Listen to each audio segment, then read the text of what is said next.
محرم الحرام کا مہینہ سٹارٹ ہو چکا ہوگا، تو اس کے حوالے سے ایک دو جو ہے جو میرے پاس علم تھا میں آپ کے ساتھ شیئر کرنا چاہتا ہوں۔ اس میں سب سے پہلی بات یہ ہے کہ حضور نبی کریم صلی اللہ علیہ وسلم کی حدیث مبارکہ کا مفہوم ہے کہ رمضان کے بعد جو سب سے افضل روزے ہیں وہ محرم کے ہیں، ٹھیک ہے؟ رمضان کے بعد جو سب سے افضل روزے ہیں وہ محرم کے ہیں، اور جو عاشوراء کا روزہ ہے، جو 10 محرم کا روزہ ہے، وہ ان سے بھی زیادہ افضل ہے۔ اور جو 10 محرم کا جو دن ہے نا، وہ اسلام کے اندر بڑی اہمیت کا دن ہے۔ 10 محرم کا جو دن ہے، اس کے اندر کچھ ایسے کام ہوئے ہیں کہ جو جیسے سب سے پہلے حضرت امام حسین رضی اللہ تعالیٰ کی شہادت کربلا کا جو دن ہے وہ بھی 10 محرم کا دن تھا، ٹھیک ہے؟ پھر اس کے بعد جب قیامت نازل ہوگی ہے وہ بھی 10 محرم کے دن جمعۃ المبارک کا دن ہوئے گا، اور 10 محرم عاشوراء کا دن ہوئے گا، اس دن قیامت نازل ہوئے گی۔ اور حضرت یونس علیہ السلام کی جب توبہ قبول ہوئی وہ بھی اسی دن کو قبول ہوئی، ٹھیک ہے؟ اس وجہ سے حضور نبی کریم صلی اللہ علیہ وسلم 10 محرم کا جو روزہ تھے نا وہ کبھی بھی نہیں چھوڑتے تھے۔ ویسے تو آپ سارے روزے رکھتے تھے محرم کے، لیکن جو 10 محرم کا روزہ ہے نا وہ ہمیں چاہیے 9 اور 10 محرم کا، ویسے تو ہمیں چاہیے کہ 1 محرم سے لے کے 10 محرم تک کے روزے رکھنے چاہیے، لیکن اگر نئی استطاعت کوئی رکھتا ہے تو جو ہے وہ 9 اور 10 محرم کا جو ہے نا وہ روزہ وہ ضرور رکھنا چاہیے۔ اور ان 2 دنوں کی بڑی اہمیت ہے، بڑی فضیلت کے جو ہے نا، یہ جو 2 دن ہیں نا بڑی فضیلت کے ہیں۔ اور اس میں جو کربلا کا واقعہ ہے آپ سب کو پتہ ہے، ٹھیک ہے؟ یہ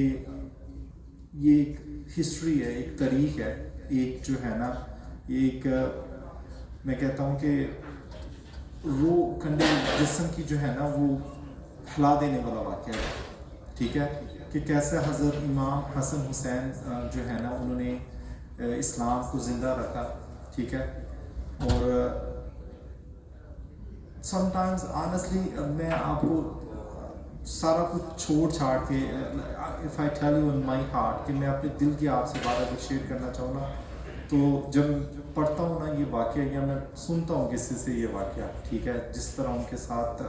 ناانصافی ہوئی، جس طرح ان کے ساتھ زیادتیاں کی گئیں، یا جس طرح ان کے ساتھ ظلم ڈالا گیا، ان کے اوپر پانی بند کر دیا گیا، ان کا ایکچولی کھانا بھی بند تھا، وہ بھوکے بھی تھے، لیکن موسٹلی جو ہے نا وہ پانی کا ہی ذکر کیا جاتا ہے، کیونکہ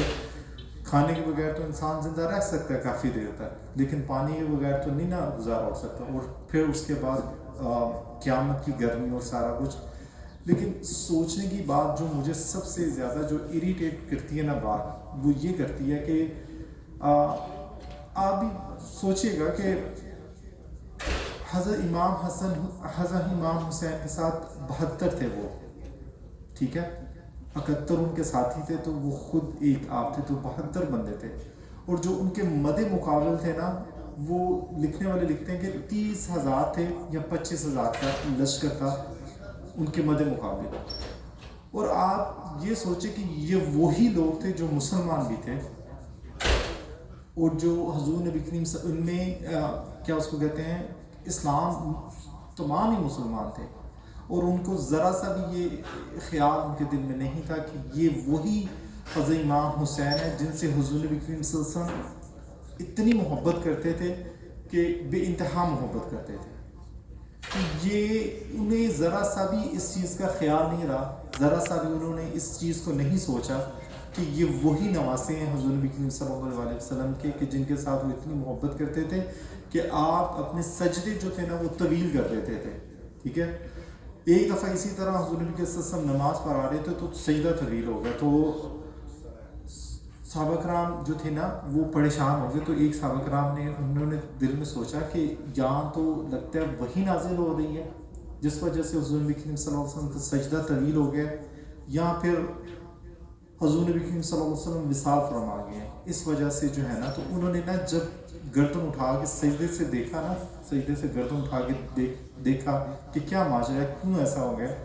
تو کیا دیکھتے ہیں کہ حضور نبی کریم صلی اللہ علیہ وسلم کی پشت کے اوپر حضرت امام حسین رضی اللہ تعالیٰ عنہ سوار تھے، جس وجہ سے انہوں نے اپنا جو سجدہ تھا نا وہ طویل کر دیا تھا حضور نبی کریم صلی اللہ علیہ وسلم نے. یہ ایک محبت کا ایک لیول ہے، ٹھیک ہے، یہ ایک محبت کی ایک انتہا ہے. یہ ایک چھوٹی سی میں نے آپ کو بات بتائی. ایک دفعہ حضور نبی کریم صلی اللہ علیہ وسلم نے حضرت امام حسین رضی اللہ تعالیٰ عنہ کا اپنے کندھوں کے اوپر سوار کیا ہوا تھا. تو جا رہے تھے تو آگے سے دیکھا کہ حضرت عمر رضی اللہ تعالیٰ عنہ آ رہے ہیں. تو حضرت عمر رضی اللہ تعالیٰ عنہ نے حضرت امام حسین رضی اللہ تعالیٰ عنہ کو جب دیکھا کہ آپ حضور نبی کریم صلی اللہ علیہ وسلم کے کندھوں کے اوپر سوار ہیں، تو انہوں نے کہا کہ واہ حسین، کیا سواری ہے تمہاری، کیا شہ سوار سواری ہے تمہاری، کیا حسین سواری ہے تمہاری. تو حضور نبی کریم صلی اللہ علیہ وسلم نے ارشاد فرمایا کہ اے عمر، آپ نے سواری تو دیکھ لی ہے لیکن آپ نے شہ سوار نہیں دیکھا کہ شہ سوار کتنا حسین ہے. تو یہ ایک محبت کا ایک لیول تھا، ٹھیک ہے، یہ انتہا کی محبت تھی حضور نبی کریم صلی اللہ علیہ وسلم کی حضرت امام حسین رضی اللہ تعالیٰ عنہ سے. اور حضور نبی کریم صلی اللہ علیہ وسلم کو اس بات کا علم تھا، انہیں پتہ تھا. حضرت جبرائیل علیہ السلام نے بتا دیا تھا آپ کی شہادت کے بارے میں کہ کیسے آپ کو کربلا میں شہید کیا جائے گا، آپ کے ساتھ کیا ظلم ڈالا جائے گا، آپ کو کس اذیت سے گزارا جائے گا، ٹھیک ہے، آپ کے ساتھ کیا ناانصافیاں ہوئیں گی. تو اس کی ایک اور بھی وجہ تھی کہ اس وجہ سے حضور نبی کریم صلی اللہ علیہ وسلم حضرت امام حسین رضی اللہ تعالیٰ عنہ سے اور حضرت امام حسن سے بے انتہا محبت کرتے تھے،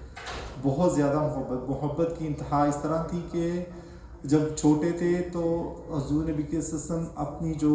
زبان مبارک تھی حضرت امام حسین رضی اللہ تعالیٰ عنہ کے منہ میں ڈال دیتے تھے تو وہ اس کو چوستے تھے، ایسے جیسے کھجور کو چوسا جاتا ہے، ٹھیک ہے. تو کہنے والے کہتے ہیں کہ وہ حضور نبی کے وسلم اس وجہ سے کرتے تھے کہ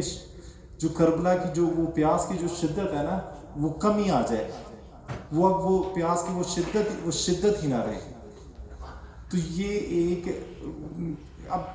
اس کے بارے میں میرے پاس تو الفاظ بھی شاید ختم ہو جائیں گے کہ ان کی شان بیان کرنے کے بارے میں کہ ان کی شان کتنی ہے. اور وہ کہتے ہیں نا کہ اسلام زندہ ہوتا ہے ہر کربلا کے بعد. تو یہ ہمارے لیے انہوں نے ایک جو ہے نا سبق ہمارے لیے بنا دیا تھا کہ کیونکہ وہ کیوں بیعت نہیں کی تھی انہوں نے، اس وجہ سے نہیں کی تھی کہ ان کو پتہ تھا کہ وہ صحیح نہیں ہے، وہ شراب بھی پیتا ہے، وہ زنا بھی کرتا ہے، وہ سارا کچھ کرتا ہے. تو اسی وجہ سے وہ بیعت نہیں کی تھی. اللہ تعالیٰ سے دعا ہے اللہ تعالیٰ ہمیں قرآن مجید صحیح پڑھنے اور اس پر عمل کرنے کی توفیق عطا کرے، اور ہمیں صحیح طریقے سے اسلام پہ چلنے کی توفیق عطا کرے، اور ہمیں اور ہمارے بچوں کو 5 وقت کا نمازی بنا دے. وآخر دعوانا الحمدللہ رب العالمین. ٹائم پر سن